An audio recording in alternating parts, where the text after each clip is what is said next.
கண்ணீர் வடியும் சோகம் கவலை வேண்டாம் உன்னோட கையில் நான் வந்து சேரும் அந்த நாளும் வெகு தூரம் இல்லையோ கவிஞனுக்கு கலையின் மீது காதல் வந்தது அந்த கலையின் மீது கொண்ட காதல் உன்னை வென்றது இருந்த போது முந்தன் மீது காதல் என்பது என் கனவில் வென்று வாழ்வில் வென்று உன்னை வெல்வது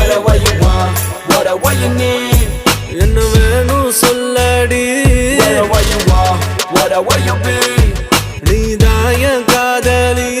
என்ன விட்டு போனா என்ன செய்வேன் உன்னுடையதான் நான் இருப்பேன் ஒரு முறை என் கண்ணை பார்த்து சொன்னா போதும் என்ன நடந்தாலும் பெண்ணே உன்னை விட மாட்டேன் நீ என்ன மறந்தாலும் என் மனசுல நீதான் நினைவிருப்ப அடி என்ன நடந்தாலும் பெண்ணே உன்னை விட மாட்டேன்